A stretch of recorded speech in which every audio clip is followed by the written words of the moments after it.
తాకట్లో ఉన్న బంగారాన్ని విడిపించి ఆ రోజున మార్కెట్ ధర కట్టి మిగిలిన డబ్బును మీకు అందిస్తుంది కొమ్మూరి గోల్డ్.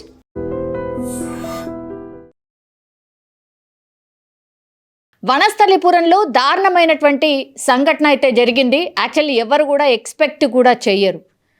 ఇద్దరి భార్యాభర్తలు వాళ్ళకి అంటే ఆ వివాహ జీవితంలో వాళ్ళకి మనస్పర్ధలు రావడం, రీజన్స్ ఏంటో మనకు తెలియదు. కానీ భార్య పేరు వచ్చేసి సునీత, భర్త పేరు వచ్చేసి మహేష్.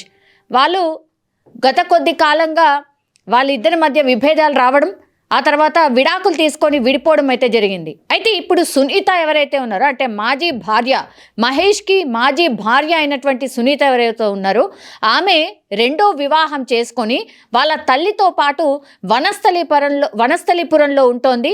అందులో భాగంగానే ఇప్పుడు మహేష్ ఎవరైతే విడాకులు తీసుకున్నటువంటి మొదటి భర్త ఎవరైతే ఉన్నారో ఒక్కసారిగా ఆమె ఇంటికి రావడం, ఆమె ఉంటున్నటువంటి అపార్ట్మెంట్లోకి ఒక పెద్ద పెట్రోల్ డబ్బా తీసుకొని చాకుని కూడా తీసుకొని ఆ అపార్ట్మెంట్లోకి ఎంటర్ అవ్వడం, ఇప్పుడు తల్లి అట్లాగే సునీతని బెదిరించడం. ఈ సునీత ఎవరైతే ఉన్నారో మాజీ భార్య సునీత ఎవరైతే ఉన్నారో ఆమె సాఫ్ట్వేర్ ఉద్యోగిగా చెప్తూ ఉన్నారు.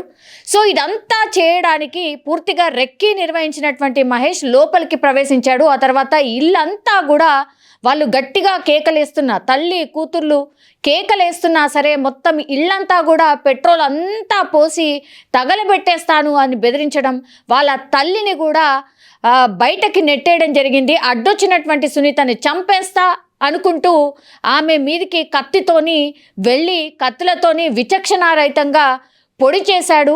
తల్లి ముందటనే సునీతని అత్యంత దారుణంగా హత్య చేశాడు మహేష్. పాపం ఆమె రోదనలతోని పూర్తిగా స్థానికులు అట్లాగే అపార్ట్మెంట్లో ఉన్నటువంటి వాళ్ళు ఈ మహేష్ని అడ్డుకునే ప్రయత్నం చేసిన వాళ్ళ మీద కూడా కత్తితోని దాడి చేయడానికి ప్రయత్నించినట్టుగా అట్లాగే భయంతో వాళ్ళు కూడా బయటకు వచ్చినట్టుగా కూడా చెప్తూ ఉన్నారు.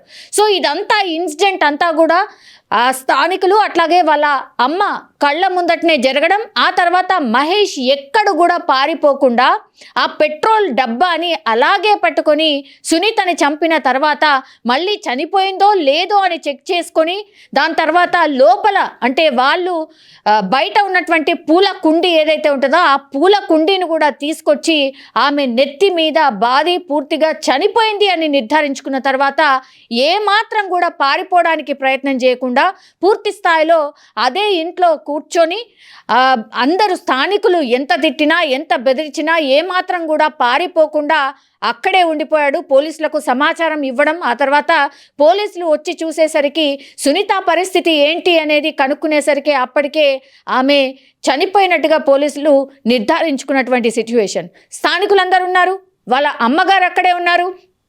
అట్లాగే హత్య చేసినటువంటి మాజీ భర్త ఎవరైతే ఉన్నారో మహేష్, అతను కూడా అదే ఇంట్లో పెట్రోల్ డబ్బాని దగ్గర పెట్టుకొని కూర్చొని అప్పటి వరకు కూడా అందరినీ నేను నిప్పు పెడతాను అనేటువంటిది బెదిరిస్తూ అదే ఇంట్లో కూర్చున్నటువంటి ఒక సైకోలాగా బిహేవ్ చేసినట్టుగా స్థానికులు అయితే చెప్తున్నారు.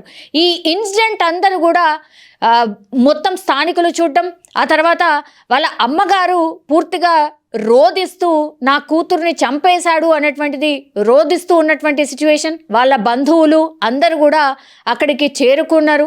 ఒక్కసారిగా అపార్ట్మెంట్లో ఈ భయంకరమైనటువంటి హత్యను చూసిన తర్వాత స్థానికులు కూడా పూర్తి స్థాయిలో భయపడిపోయినటువంటి సిచ్యువేషన్ అయితే కనిపిస్తోంది.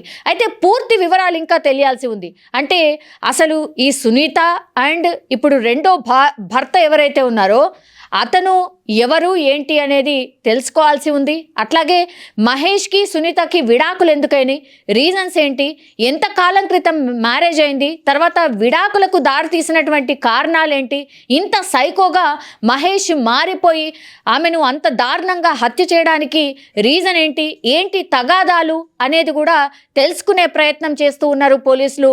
అట్లాగే ఇప్పుడు నిందితుడిని పూర్తి స్థాయిలో విచారణకు అరెస్ట్ చేసి విచారణకైతే తరలించారు. ఇప్పుడు సునీత డెడ్ బాడీని హాస్పిటల్కి తరలించి పోస్ట్ మార్టం చేస్తున్నటువంటి సిచ్యువేషన్. కళ్ళ ముందర విత్ ఇన్ నో టైం కొద్ది క్షణాల్లోనే అసలు అంటే ఎవరు కూడా ఊహించినటువంటి సంఘటన అనుకోండి. ఆ ఇంట్లో నిజం చెప్పాలంటే అపార్ట్మెంట్ వ్యవస్థ ఎట్లుంటుందో మనకు తెలుసు. ఎవరి ఇల్లు వాళ్ళదే, ఎవరి జీవితం వాళ్ళదే అన్నట్టుగా ఉండిపోతూ ఉంటారు జనరల్లీ. సో అట్లాంటి పరిస్థితుల్లో చాలా సైలెంట్గా ఉన్నటువంటి ఈ అపార్ట్మెంట్లో ఒక్కసారిగా హత్య జరగడం, దీంతో ఆ చుట్టుపక్కల కూడా అపార్ట్మెంట్లు ఉండడం, స్థానికులందరూ అక్కడికి చేరుకుని అసలు ఏం జరిగింది ఏంటి అనేది కూడా తెలుసుకునే ప్రయత్నం చేయడం. ఇప్పుడు రెండో భర్త ఎక్కడున్నాడు, రెండో భర్త ఏం చేస్తూ ఉంటాడు, ఎన్నాళ్ళ క్రితం పెళ్ళైంది, మరి ఈ పెళ్ళి ఇష్టం లేదు అని తెలిసినప్పటికీ కూడా మ్యారేజ్ చేసుకున్నారా, అసలు ఈమె రెండో మ్యారేజ్ చేసుకోవడానికి రీజన్ ఏంటి, ఇదంతా కూడా పోలీసులు అయితే ఆరా తీస్తున్నారు. అండ్ మహేష్ మనస్తత్వం ఏంటి, మహేష్ అసలు ఏంటి, ఆయన ఉద్యోగం ఏంటి, అసలు వీళ్ళిద్దరి మధ్య ఏం జరిగి ఉంటుంది అనే కోణంలో కూడా పూర్తి స్థాయిలో విచారణ అయితే చేస్తున్నారు పోలీసులు. అండ్ ఇంకోటి ఏంటంటే, ఒకవేళ మహేష్కి ఇష్టం లేకుండానే ఈమె మ్యారేజ్ చేసుకుందా, లేదంటే ఇప్పుడు ఈ ఎవరైతే సునీత చనిపోయిందో సునీత అండ్ మహేష్కి మధ్య అసలు ఎందుకు, ఏమి జరిగింది, రీజన్ ఏంటి, విడాకులకు దారి తీసినటువంటి సందర్భం ఏంటి అనే కోణంలోనే పోలీసులు అయితే విచారణ చేస్తున్నారు. ఇంకా కొంత ఈ కేసులో క్లారిటీ అయితే రావాల్సి ఉంది. ఒక్కసారిగా ఈ ఘటన మాత్రం కలకలమే రేపింది అని చెప్పొచ్చు. వనస్థలీపురంలో ఈరోజు జరిగినటువంటి సంఘటన ఒక రకంగా ఉద్రిక్త వాతావరణం ఆర్ ఒక భయంకరమైన సిచ్యువేషన్కి దారి తీసింది అని చెప్పొచ్చు.